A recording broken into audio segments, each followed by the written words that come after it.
welcome to Your Family Dog, a podcast dedicated to helping families love living with dogs. Here are your hosts, Julie Fudge Smith and Colleen Pelar.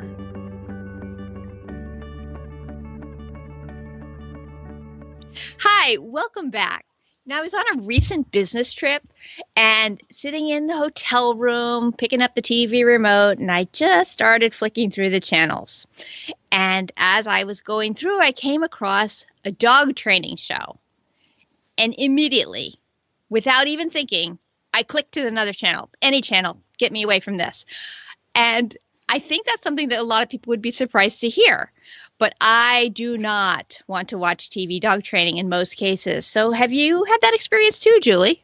Oh, absolutely. I do not watch TV dog training. And in fact, one time, this is a couple of years ago, when I was out west with my sister, we were going on a little ski vacation, and we drove through some small town in eastern Washington, and we stopped for lunch. And the only place that was open at the time was a sports bar. So we go in, and I look up at the TV, and there's Cesar Millan. And he's got this poor little dog who's terrified of men. And so what he does is he goes over and he's especially terrified of men if they get anywhere near his owner, who's a sweet little woman. So what does Caesar do? But he has the woman sit on the couch with the dog, and then he sits down next to her and puts his arm around her. Now the dog is quaking at this point. And he says, okay, now you need to flip the dog over and stroke his belly. I about lost it. I said, no, you don't. No, you don't. That's not what you do at all. I said, stop it. Stop it. My sister's leaving. I said, that dog is so scared. This is just not what you do. I'm standing in the bar screaming at the TV. And my sister's like, and luckily it wasn't very crowded. There's only a couple people that looked at me. And my sister says, Julie, it's okay. I get it. I said, no, it's not okay. He's going to damage that dog for good. She's never going to get over being at that's not what you do. And she says, Julie, you're preaching to the choir. And I'm like, yeah, but, it was awful. I couldn't. And there was no place else to have lunch. I'm like, we have to sit as far away as possible from this TV because otherwise you're just going to hear me all lunch going, no, you can't do that. So, yeah, it's traumatizing for me to watch. It really can be, because it's one of those cases where it sounds to someone who doesn't really understand behavior or emotion like that's a good strategy. Like, so we're pairing the scary guy with the, belly rubs and stroking. Of course, that's a good strategy. And yet, no, not when we're at that level of fear and quaking and just making you deal with it. And that is, and honestly, this poor little dog, was just frozen with fear. It was just quaking. And to flip it over on the woman's lap and hold it down, that's a modified alpha roll. So, all they're doing is adding and adding and adding to this poor dog's angst. And I didn't see a single treat in the whole place. And that just also bothered me. Just this manipulation, physical manipulation of this poor little dog, forcing it, flooding it with what scared it more than anything else, and giving it nothing as any kind of counteraction to this terrible thing it was going through. No food, no treats, no nothing. So, right. And then the lack of behavior is now being counted as successful retraining. Yes. So the dog just kind of shuts down and goes, really bad things are happening. And then people go, yay, look, better. Yeah, because the dog is not growling or anything. Oh, and there's a big difference between no behavior is not good behavior, which we have discussed before. Mm-hmm. But there's also a huge difference between calm and shut down. And Lily Chin, who we've talked about before, has a wonderful, wonderful poster on the difference between calm and shut down. And we can certainly have that on the website. And it's one that I now routinely include in my packets to my clients when we talk about stress signals. I give them lots of Lily Chin handouts, but I love that one because it really points out the difference between a dog who is, hi, I'm kind of calm and like to see you, and hunkered down and terrified and frozen. Right. And it's not the same thing. And in fact, that when I first discovered that, it was with an article associated with Cesar Millan about his treatment of this Boston Terrier and pigs. And it was horrific. the story, the basic thrust of the story is there's a little Boston Terrier who attacks pigs. Brave little Boston Terrier to go after a pig, if you ask me. But anyway, so this, in order to counter this Boston Terrier's pig attacking, what Cesar Millan does is has a pen with pigs in it, puts the Boston Terrier in there, and lets it have free reign attacking pigs, and even has one person holding a pig while the dog latches on. I can't even talk about this without getting close to tears. With this dog latching on to this poor pig. It does nothing to curb. It overwhelms this dog as the pigs squeal and flee, and it overwhelms the dogs. It's brutal to the pigs, and it does nothing to change this dog's behavior. And it was just horrific, absolutely horrific. I watched the video, at least I think I watched the whole thing, and I thought I was either going to pass out or vomit from watching this thing. And I saw that one too. It affected me the same way. It was really traumatic and so upsetting because first off, we were kind of letting the Boston rehearse this behavior, which is really inappropriate. And secondly, it's not like he was attacking fire hydrants. He's attacking living sentient beings. And, oh yeah, we're really going to let that happen while we work on this. No, the pigs did not volunteer for this duty. So as you can tell, Julie and I get a little bit riled up about this stuff because it's really, really hard. And it's so cruel. It was so cruel to those pigs. And it was cruel to that Boston Terrier. I mean, the whole thing was just horrific. And as a result of that, Lily Chin actually, that's when that's where I saw first saw that poster, because she was talking about the difference between calm and shut down.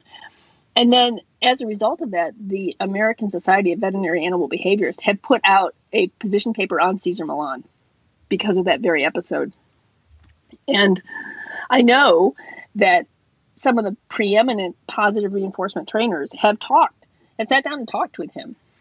And he's just not, my understanding, I could be wrong, but my understanding is he's really not particularly interested in talking to us or thinking about different ways of training other than using his sort of dominance force-based methods.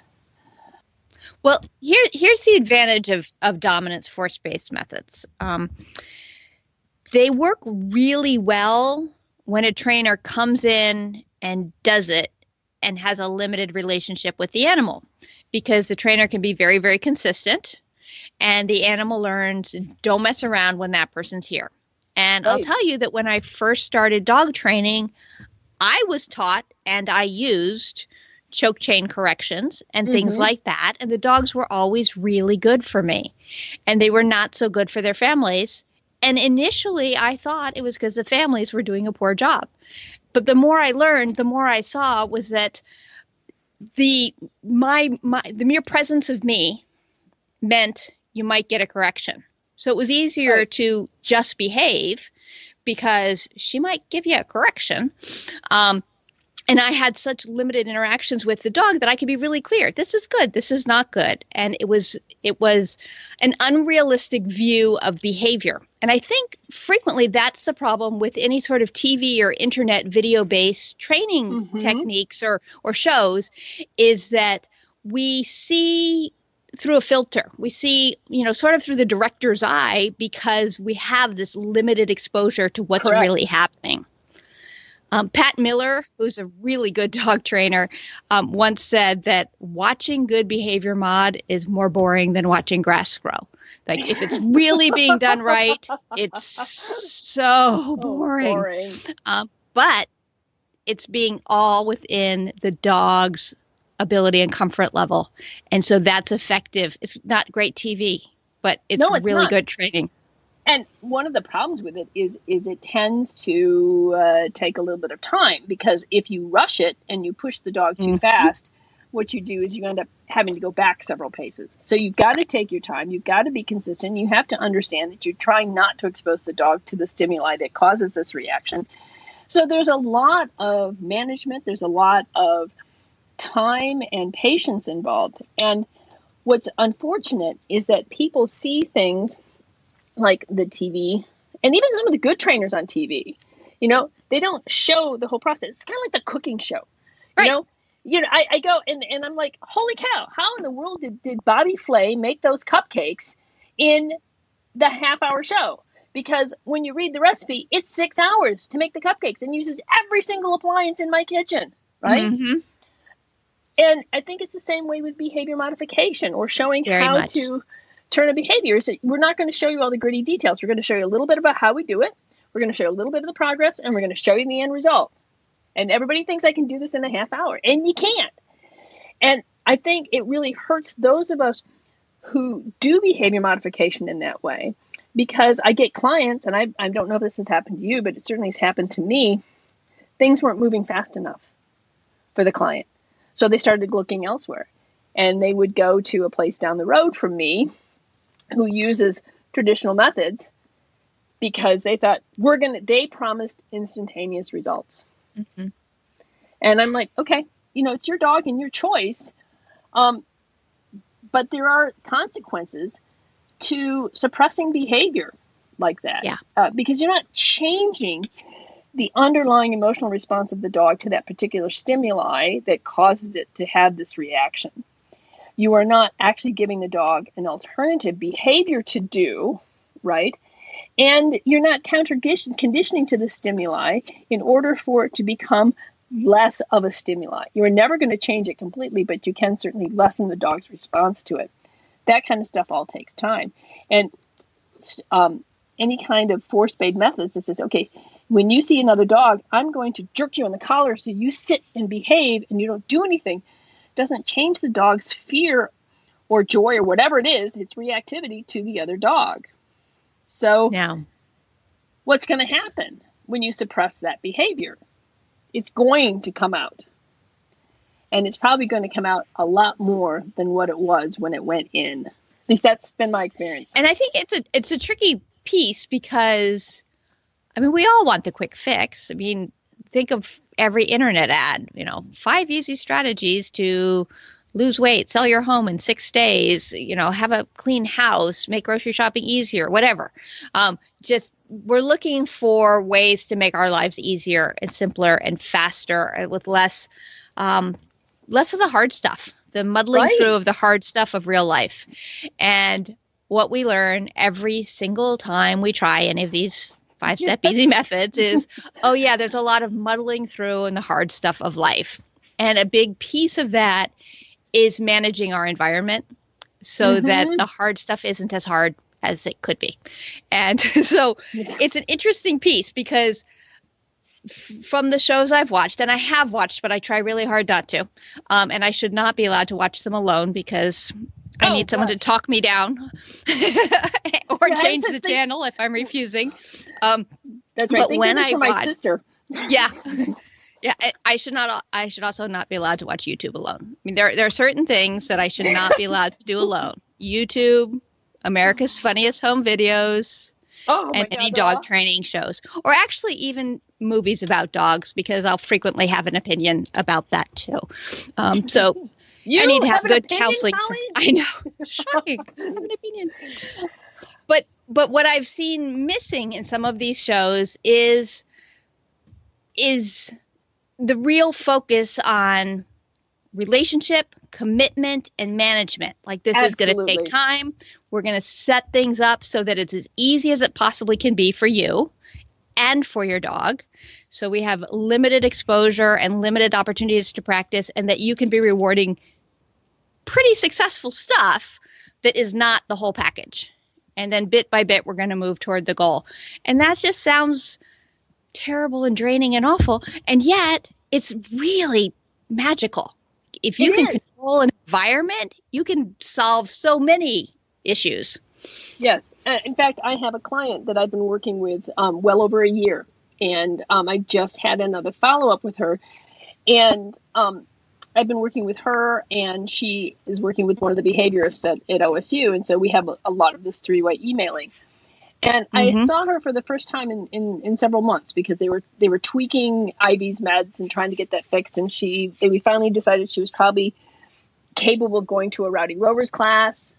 And when I saw her a couple weeks ago, I was so impressed with where Ivy had come from in a year.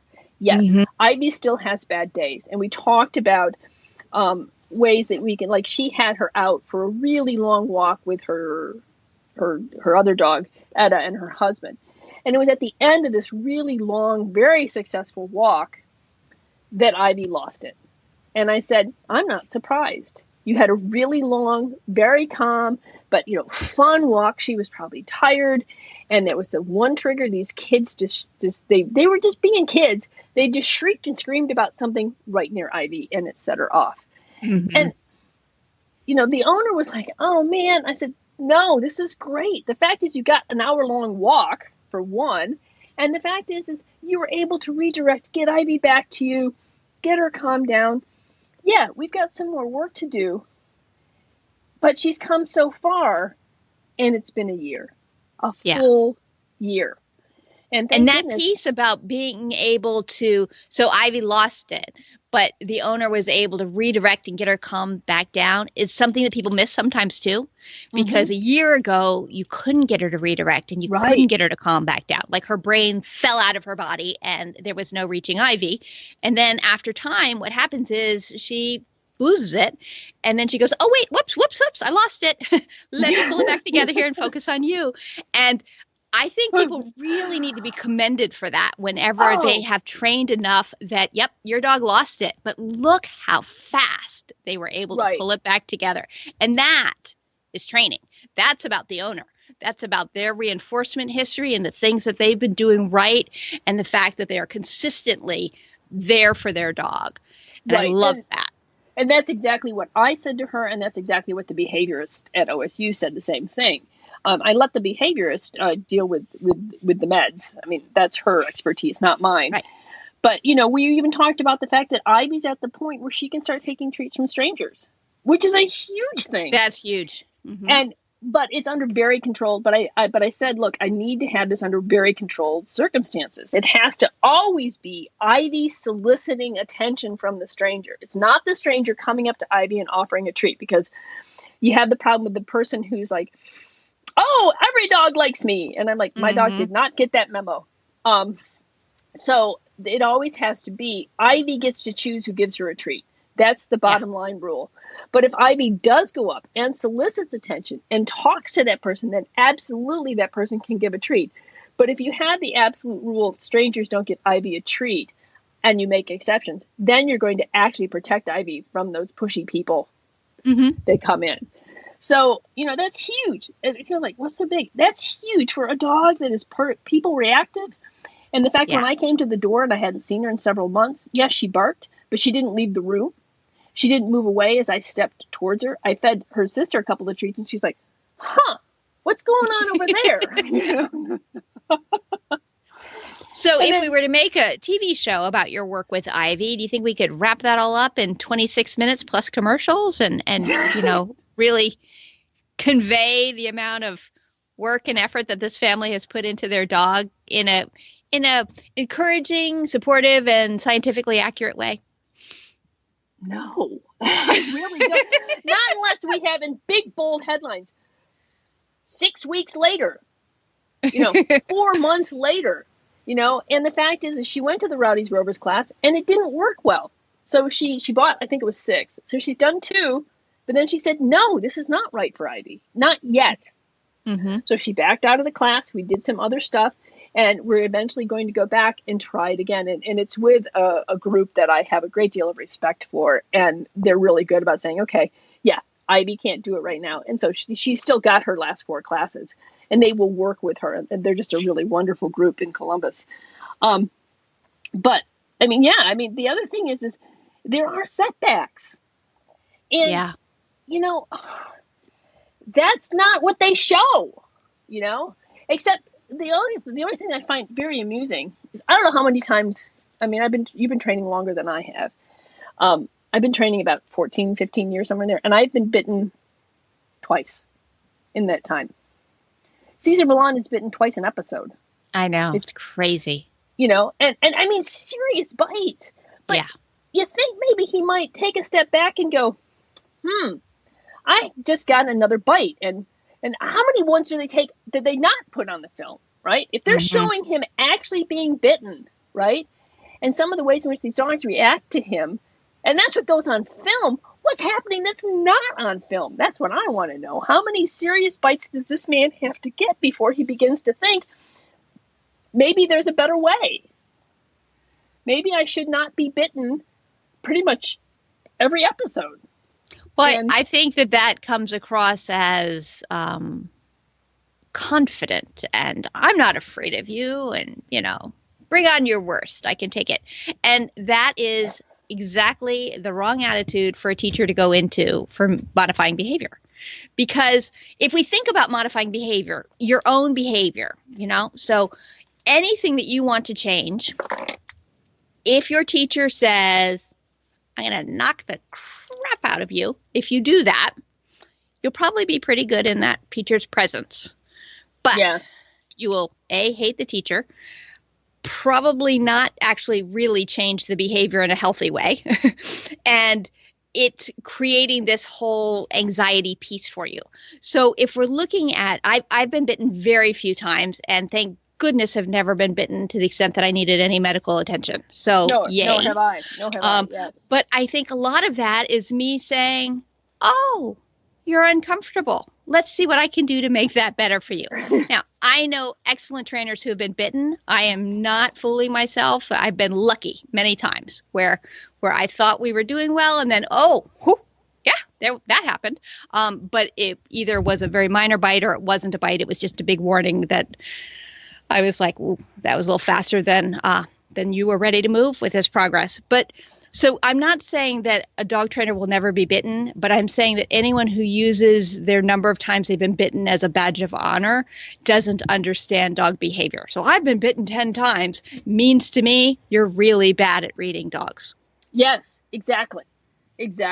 And the first bite I got happened when I was a beginning trainer, and it was at the first All About Dogs area, and I was moving along with a German Shepherd, and another dog came by the other way. It was a narrow hallway, and the German Shepherd went and couldn't get the other dog, instead bit me in the knee. And that was redirected aggression. It wasn't anything that I had done. I just was in the wrong place at the wrong time. But I also learned, hold on a second here. Let's not try and pass in that corridor. That's an uncomfortable place for dogs to pass. Some dogs will come in, and then the dogs will go out. So, it was a learning experience for me, and how can I better manage dogs so that they're not put in a position where they're uncomfortable. Right. And that's one of the things that I can't believe. I remember watching one episode where have you seen when he does that little kick thing behind him? And, like the dog's not behaving, so he does this. He kicks takes, if the dog's by his left side, he'll take his right foot and kick the dog from behind. And I'm like, really? You don't think that that's an irritant to the dog? You don't think that might just actually provoke the dog? And in fact, the one I was watching, the dog turned and bit him in the leg. And I'm like, I would have bit you in the leg. If I had been standing there and you kept hitting me in the leg, I would have probably gone, stop it. Yeah. And the dog did it too, and he didn't stop it. And when the dog, I think, growled or bared his teeth, he kicked him again. And it's like, it's just a lack of understanding. But I think it comes from a lack of understanding because there's a fundamental difference in the way in which he views dogs than the way in which you and I view dogs. Yes. And he views it from the dominance alpha point of view, which does not really allow for you to read dog language in a sympathetic way. Yes. I think if you read dog body language, you're reading it as always in terms of you're trying to dominate me. And I'm not going to let you do that. And which is always amazing to me because I didn't really think dominance could go across species. Well, and it's interesting, too. I was talking to Patricia McConnell, and one thing that we thought was particularly fascinating was we talk about dogs like man's best friend, loyal, compassionate, caring. And then if there are any behavior issues at all, we talk about them like connivers, like they're trying to take over. They're, they're just out for their own gain. And what is that? What is it in us that is so, we got to show them who's boss. What are you talking about? People get dogs for all those warm, fuzzy reasons. I want someone to love. I enjoy spending time with the dog. But then as soon as there's a problem, it's like, he peed on the floor because he's mad that I work. Or that he might be stressed, possibly. That might be mad. Oh, okay. Or maybe he was inside too long and needed to go. Yeah. He could. Let's do, as people would call it, Occam's razor. What's the simplest explanation for any given behavior? Personally, I like Aristotle's principle of parsimony because he's the one who originated it and Occam stole it from him. But that's a matter of semantics. Anyway, being an Aristotelian at heart and not an Occam fan, I tend to default to Aristotle. But be that as it may, the idea that why are we coming up with some convoluted explanation for all this when there's a pretty simple one? Like, I needed to pee, and there was no one to let me out. And the carpeting is nice and soft and it's absorbent and it doesn't pool at my feet. And yes, I'm kind of stressed that nobody's here to help me. And that's a much more realistic, I think, assessment of the situation. The other thing that allows for is some compassion for this dog. If you are constantly seeing your dog as this sort of conniving individual. I've talked to a client the other day. She goes, I think he did it to spite me. And I said, I said, dogs are many things, but vengeful is really not one of them. And I don't think he's saying, okay, hold on. I'm going to hold all my pee and I'm not going to chew on anything until she leaves. And then I'm going to get her. I'm going to ruin that brand new carpeting. And it's like, I really don't think that dogs are thinking in that way at all. And I think when you kind of point it out that way, most people go, yeah, probably not. And then if they see it as a problem, rather than a behavioral vendetta, right? Then there's room for improvement and compassion and some training and some ways in which we can make this dog more comfortable so that we don't have to keep calling the carpet cleaner. So I guess our advice to people would be, if you choose to watch dog training shows, think about that. Think about, how are we describing the behavior? Are we putting motives to it that don't need to be there? And what kind of training methods are being used? Are they ones that you'd be comfortable with for your own dog? Are they ones you would be comfortable doing with your own dog? And do you think that this problem was realistically solved in the way it's being presented on TV, or do you think there was a lot of additional work being done? So when it's taking you weeks and weeks and weeks to really change something, do you know that's totally normal and fair and fine? Right. I think that's a really good point. And the other thing is educate yourself a little bit about dog body language. Yes. Because when you're watching these things, you're gonna be able to assess whether or not this is actually working if you know something about dog body language. That was what had done me in on that poor little Chihuahua mix. Is I'm like, they're not reading this dog. I mean, he is totally stressed, and so there's a lot of good things on dog body language. Certainly I've written about it, and I know you've written about it, and you've got some wonderful stuff on your website, and I've got some blogs. And we talked about it, I think, ad nauseum. We do. Pretty much. Talk about body language a lot. So, but one really good tip for watching dog body language on video is to turn the sound off. And to watch what's happening and to really think about what's happening without a narrator telling you how to interpret the situation. And then see, because often you're thinking, that's probably a good warning sign for you. Your gut knows. I think that that's a really terrific way, the idea of turning the sound off so nobody else is narrating it, to watching your gut, paying attention to how you react to it is a really, really good way to take a look at it. And the other thing you might find too is that as you watch more of these things and as you turn the sound off and watch, you realize how many common stress signals people and dogs share.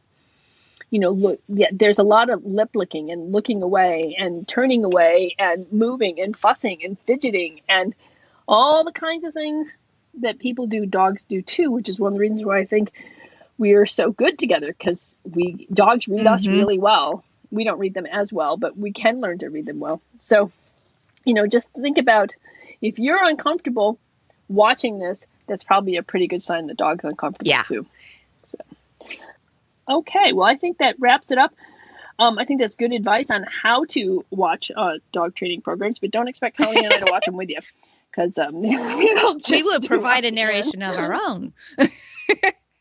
Even if we're in a bar somewhere, watch out. Everyone will hear the narration. That's right. Okay, well, great. Well, we will see you all next time. One thing I would ask is that if you enjoy this program, if you enjoy listening to Colleen and us, if you could leave us a review on, iTunes? Apple Podcasts. But we're on all of them. But the reviews on Apple Podcasts seem to have the most impact on helping new listeners find shows that they may enjoy. So we're on Stitcher and Google Play and all the other streaming places, and we love reviews from anywhere. But reviews on Apple Podcasts really do help new listeners find programs that they'll enjoy. So if there's anything here that you enjoy and would think others would find useful, we would appreciate you telling them directly, but also putting up a review so that people you don't know can find out too. Thanks for listening to Your Family Dog. Got questions? Interesting ideas? Colleen and Julie would love to hear them. Call 614-349-1661 or visit www.yourfamilydogpodcast.com to share your thoughts.